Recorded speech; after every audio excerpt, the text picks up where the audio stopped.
Back to my channel creative and beautiful life. आज मु आपण मानक सहित शेयर करिया जाउची पणा संक्रांति उपलक्षे आंब पणा जोटा कि आमे कंचा आंब रे बनेवा को जाउचू।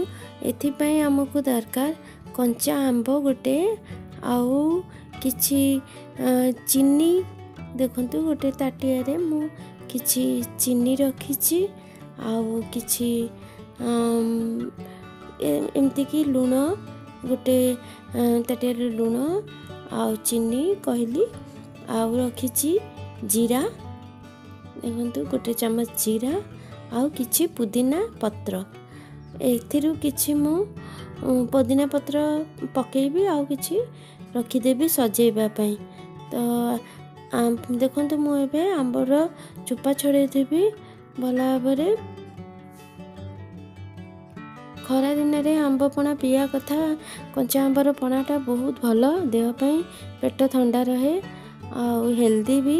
छुआ माने को ग्राइंडिंग करके दबा कथा आंब पणा करके तो एटा देह पई बहुत ही भलो। देखंतु यार चोपा पूरा मु छड़े देली। एबे को छोट छोट पीस करके मु काटी देबी। एबे तो आंब कोइली अछि टाकुआ हेनी तो आराम रे कटि जाउची। देखंतु यार कोइली मु काढी दोची। तापर ताको छोट छोट पीस कर देबे।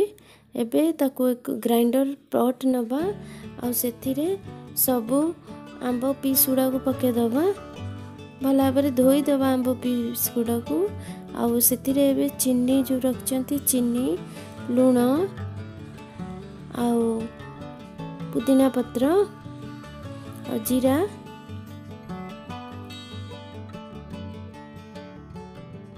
सब पके के हमें बाटी दबा। पानी भी देकी बाटी दबा।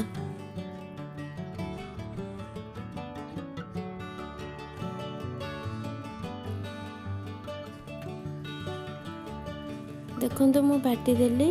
एको एबे मु ग्लास रे ढाली देबी।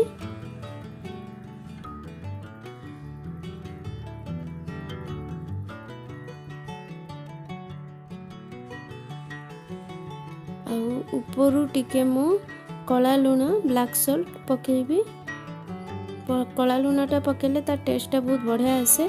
आपन जदि पसंद अछि पकेबे नहले एको स्किप कर परिबे।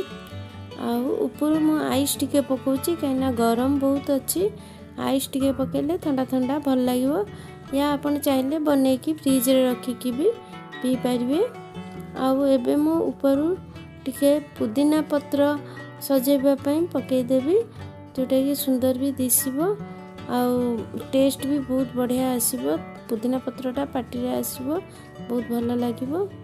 देखंतु मोर आम पन्ना रेडी हो जाईची। आउ एटा आपण माने घरे निश्चय ट्राई करंतु। एटा बहुत भलो हेल्दी जिंसटा। आउ मो वीडियो जदि आपण माने को भल लागिला दयाकरी सब्सक्राइब करंतु मो चैनल को। बेल आइकन को भी प्रेस करंतु। आउ मो वीडियो तले कमेंट करंतु आपण मो वीडियो केमति लागिला भल लागिला तो लाइक करंतु। धन्यवाद।